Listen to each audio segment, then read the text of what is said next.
भगवान अब 6 वर्ष के हो गए। लाल जी की उम्र 6 वर्ष की हो गई।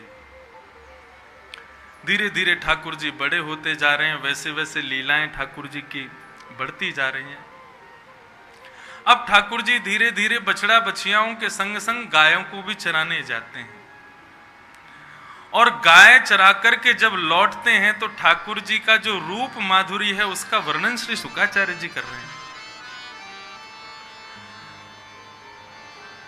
ग्रीष्म ऋतु का समय है, ठाकुर जी गैया चरा करके लौट रहे हैं। प्रश्वेत के पसीने के बिंदु ठाकुर जी के अलकावलियों पर, ठाकुर जी के मुखमंडल पर आ रहे हैं। ठाकुर जी के मुख पर आने वाले प्रश्वेत के बिंदुओं को देख करके गाय मचल जाती है, और मचल करके ठाकुर जी का श्रृंगार करने का भाव गाय के मन में उत्पन्न होता है। तो गाय क्या करती है, ठाकुर जी के आगे पीछे जोर जोर से कूदना शुरू करती है।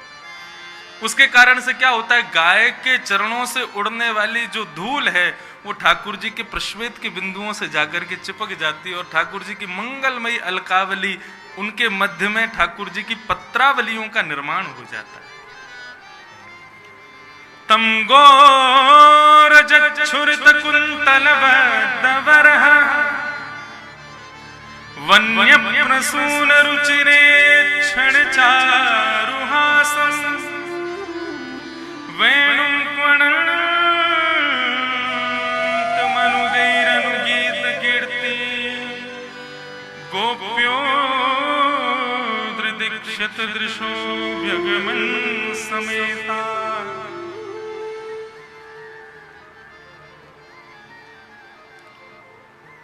लाल जी को अपने श्रृंगार में सबसे ज्यादा प्रिय है पत्रावली का श्रृंगार, जो इस प्रकार चंदन घिस के बिंदी बिंदी बिंदी लगाते हैं, ठाकुर जी के यहाँ गोलाई बना देते हैं।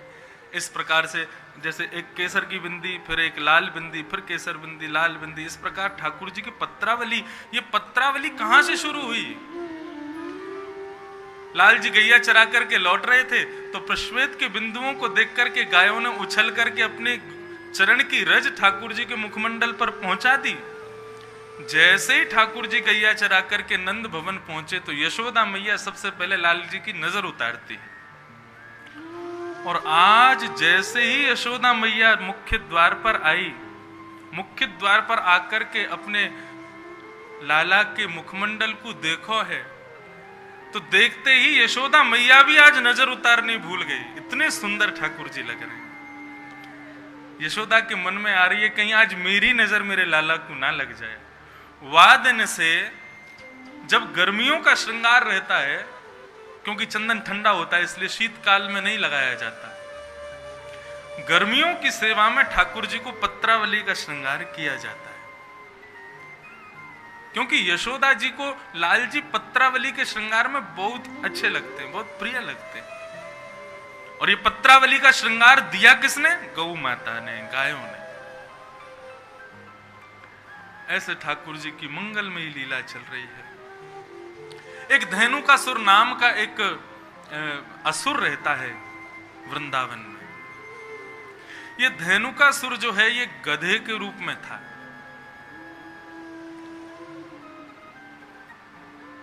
भगवान को जब ये बात पता चली, ग्वाल बालों ने आकर के कही, बोले लाला एक धेनुकासुर नाम का एक दैत्य रहता है, वो अपने बगीचे में खेलने नहीं जाता, उसके बगीचे के आसपास यदि कोई पहुंच जाए तो वो मारने आ जाता है, तू वाको वध कर दे।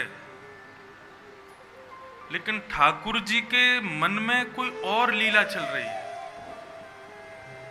लाल जी कह रहे हैं धेनुकासुर का वध मेरे हाथों होना जरूरी नहीं है, मेरे हाथों यमुना को अपवित्र करने वाला विषैला जो नाग है कालिया, उसका वध होना बहुत जरूरी है। और कालिया के वध के लिए दाऊ दादा का हमारे साथ में वन ना जाना बहुत जरूरी है। क्यों? बोले बलराम जी कौन है? शेषावतार, शेष नाग ही तो हैं। और बोले नाग के सामने दूसरे नाग को मारेंगे, उसको देखने में अच्छा थोड़ी लगेगा। वो कितने भी हमारे बड़े भैया हों, लेकिन अपनी जात का पक्ष तो लेंगे, अपनी प्रजाति का पक्ष तो लेंगे। ऐसी कोई लीला की जाए कि दाऊ दादा हमारे साथ एक दिन बन जाने से चूकें और हम कालिया नाग को मारें। अच्छा ठाकुर जी ये लीला क्यों कर रहे हैं, बहुत ध्यान से सुनना। बदला लेना चाह रहे हैं बलराम जी से। बड़े भैया और छोटे भैया, दो भाई जिस घर में होते हैं उनको पता होगा, बड़ा भैया हमेशा कहा करे छोटे भैया को चिढ़ाते ही रहे। और ठाकुर जी को बहुत चिढ़ाते हैं दाऊ दादा, इतना चिढ़ाते हैं, इतना चिढ़ाते हैं, सूरदास जी ने तो एक पद लिख दिया। एक दिन ठाकुर जी रोते रोते मैया के पास पहुंच गए और मैया से जाके बोले, मैया तू मेरी बात सुन ले आज। मैया बोली कहा बात है लाला। रूठ के बैठ गए, बोले मैं खेलन नहीं जाऊंगा आज। बोले क्यों ना जाएगा। तब ठाकुर जी गा रहे हैं सूरदास जी की वाणी में, इतना सुंदर भाव है। इस सुंदर भाव के चित्रण को अपने मन में बनाइएगा। कैसे लग रहे हैं ठाकुर जी। मैया मोहे दाहू बहुत खिजावे, मैया मोहे दाहू बहुत खिजावे। मैया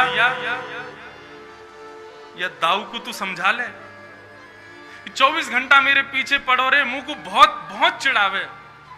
और खिजावे को मतलब एक हमारे ब्रज भाषा में खींच रहे हो मतलब चिड़चिड़ा रहो है। मतलब अब खींचना कैसे बताएं, क्या कहेंगे खींचने को, चिढ़ना ही कहते हैं। देख कितना खींच रहा है, मतलब चिढ़ रहा है? रिसियारो। अभी रिसियानो ना समझेंगे सब रे, रिसियाना समझते हैं? कितनो रिसियारो। रिसियाने का मतलब क्रोध में भर करके मुट्ठी बांध करके और फिर उल्टा सीधा बोलना, वो उस समय उसको बोलते हैं रिसियाना। गुस्सा, चिढ़ करके गुस्सा जो आता है उसको कहते हैं खींचना। लाल जी कह रहे हैं मोए दाऊ बहुत खिजावे, मुंह को बहुत चिढ़ावे। मैया बोली क्यों रे लाला, कहा के ही दाऊ ने तोते। तब लाल जी कह रहे हैं मोसो कहत मोल को लीनो, मोसो कहत मोल को लीनो, तू जस मत कब जाए, मैया मोहे दाऊ बहुत खिजावे। क्या कहवे दाऊ, कहा कहवे तोते। बोले मोसो कहत मोल को लीनो, मोते के लाला तो हम आधी रोटी पे लेके आए, कहीं ते तू यशोदा को थोड़े ही है। तू यशोदा को लाला ना है, तो को तुम आधी रोटी पे ले आए, कहीं ते मांग लाए हम।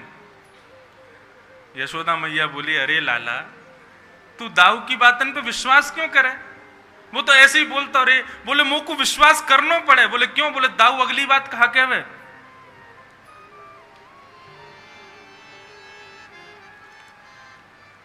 गोरे नंद जसोदा गोरी, तू कत श्यामल गात।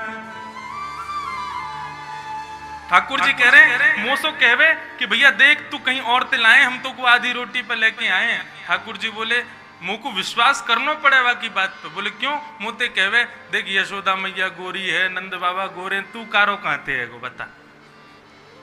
मैं भी गोरा हूं लेकिन तू कारो, या को मतलब यही है कि भैया तू भारतीय आया, तू हमारे यहाँ को ना है। ठाकुर जी रूठ के बैठे हैं, कहा करूं या रिस्क के मारे खेलहू ना जात। यही रिस्क के मारे, यही चिढ़ के मारे मैं दाऊ दादा के संग खेलवे ना जाऊं। मैया बैठ करके प्रेम से लाल जी के सुंदर भाव को सुन रही है।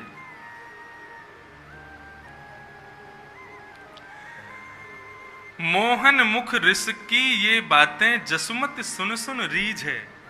श्री सूरदास जी कह रहे हैं ठाकुर जी के मुखमंडल पर क्रोध को देख करके यशोदा जी बड़ी रीझ रही हैं, बड़ी खुश हो रही हैं। नन्नो सो कन्हैया और ऐसे गुस्सा है कि बैठो है। तभी यशोदा मैया ने अपनी गोद में लाल जी को बैठाया और बैठा के कह रही हैं, सुन कान्हा बलभद्र चवाई जनमत की को धूत। लाला देख तेरो बलदाऊ भैया है ना, ये तो जन्मते ही धूर्त है, जन्मते ही पागल है, ये तो ऐसी बात न करे। सूर श्याम मोए गोधन की सो, हो माता तू पूत।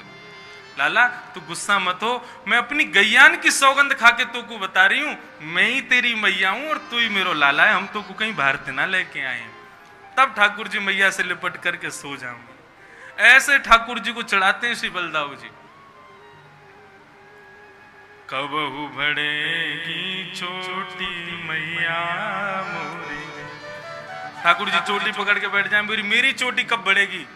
और सूरदास जी का ही भाव है, तो ठाकुर जी, मुझे भाव आगे का याद नहीं, दाऊ दादा की चोटी दिखा करके ठाकुर जी कहते हैं, बोले अजगर हूं सो मोटी, अजगर जैसी मोटी लंबी लहरीली चोटी या की है गई है, मेरी क्यों ना इतनी मोटी चोटी।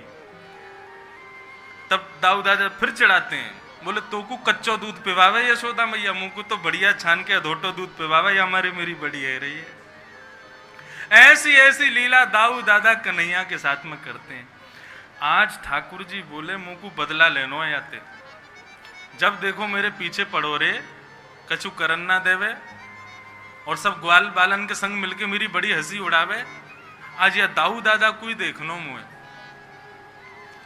ठाकुर जी ने समस्त ग्वाल बालों से कहा, भैया देखो धेनुकासुर का वध हम नहीं करेंगे, यदि धेनुकासुर को मरवानो है तो दाऊ दादा ते कहो, हम अकेले थोड़े ही हैं बलवान, दाऊ दादा भी तो बलवान है। सब ग्वाल बाल दौड़े दौड़े दाऊ दादा के पास गए, बोले दाऊ दादा आपके बल की तो कहा कही जाए, आप तो इतने बलवान हो, ऐसे हो वैसे हो, खूब प्रशंसा की। हर बार असुरन को कन्हैया मारे, आप कब मारोगे। दाऊ दादा बोले हम तो कोई कहवे ही ना है, हमें कोई बतावे ही ना है, कोई असुर को मारनो, हमें बताओ तो हम मारें। तब सबने बताई, बोले धेनुकासुर नाम का एक दैत्य आया है वृंदावन में, आप उसको मार दो। दाऊ दादा ने तो महाराज कसली अपनी कमर, बोले अभी बता, मैं कहां है धेनुकासुर, अकेलो कन्हैया बलवान थोड़ी है, हम भी कम थोड़ी है कन्हैया थे। अब यहां दाऊ दादा सब ग्वाल बालों के संग जा रहे थे, ठाकुर जी ने मधुमंगल को बुलाया, बोले सुन यहां पे आ। दाऊ दादा जैसे ही धेनुकासुर को वध करें ना, पूरे वृंदावन में हल्ला मचा दियो, बोले दाऊ दादा ने गधा मारो, यूं मत कहियो असुर मारो। पूरे वृंदावन में हल्ला मचवा दियो और सबंत कह दियो दाऊ दादा ते छुए नहीं, गधा को मार के आए। मधुमंगल बोलो मुंह को कहां मिलेगो, बोले बढ़िया दूध पिवाऊंगा तो को, और तू कहेगो छाछ पिवाऊंगा, दही दे दूंगा, मक्खन खवाऊंगा अपने हाथ से, तू मेरे बस इतना काम कर दे। मधुमंगल बोलो ठीक है कर दूंगा। अब महाराज दाऊ दादा धेनुकासुर को मारने के लिए गए। साधारण गधा नहीं था, विशाल विकराल गधा, एक पूरा वन उसके वश में था, आज भी वो वन है। जैसे ही दाऊ दादा को धेनुकासुर ने देखा, दूर से ही महाराज दुलत्ती उठाता हुआ धेनुकासुर आया। दाऊ दादा ने दांव पेच खेला, उसके भीतर नीचे से जाकर के उसके दो टांगों को पकड़ के आसमान में 4-5 बार घुमा घुमा के एक वृक्ष के पास जाकर के फेंक दिया। वृक्ष से टकरा करके धेनुकासुर का वध हो गया। अब दाऊ दादा सोच रहे हैं लाला हमारो इतने सारे राक्षसन को मारे, सब लोग या को कंधा पे उठा करके सब नाचें गावे धूम मचावे, पूरे ब्रजमंडल में पुष्प वर्षण होवे, गोपी अटारीन ते फूल वर्षा में सब स्वागत करें लाला को, आज वैसो ही स्वागत मेरो होवेगो। श्रीदामा आदि सब सखाओं से ठाकुर जी ने कही तुम लोग खूब जय जयकार करते आई हो इनकी, और मधुमंगल से कही तू पहले भाज के सबन को बता दियो गधा को मार के आ रहे हैं।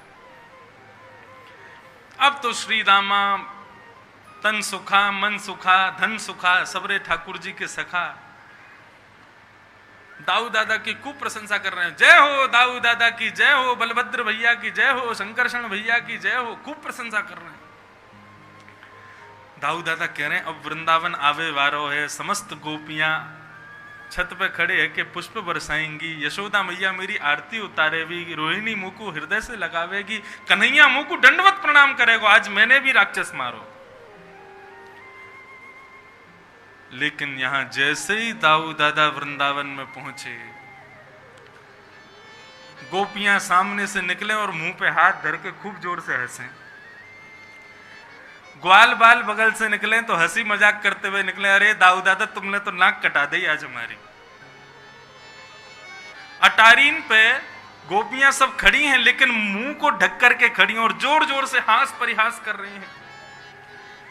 दाऊ दादा जिस गली से निकले वहां यदि समूह होता तो सब अरे भागो भागो भागो, या तो छुवियों मत, गधा को मार के आयो है।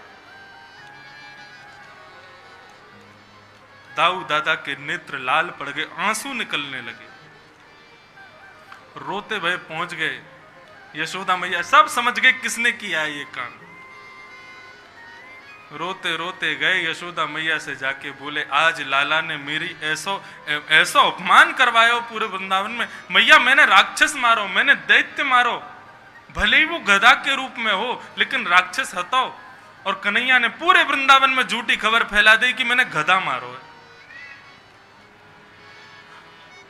दोनों भैयान में हाथापाई हेन लगी, दोनों लड़न लगे। यशोदा मैया आई, दोनों के बीच बचाव कियो, दूर दूर किए। बोले कहा करना चाहो आज बता दो। दाऊ दादा बोले मैं बड़ा हूं, मैं पहले बोलूंगा। बोले बोल। बोले आज के बाद कन्हैया के संग में खेलवे नहीं जाऊंगा वन में।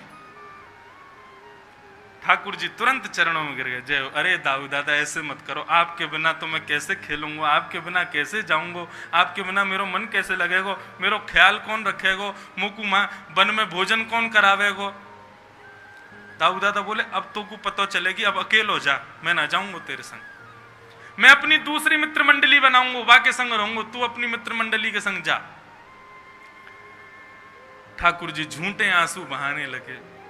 दाऊ दादा कह रहे हैं 2-4 दिन थोड़ा सा रूठेगो फिर मना लो।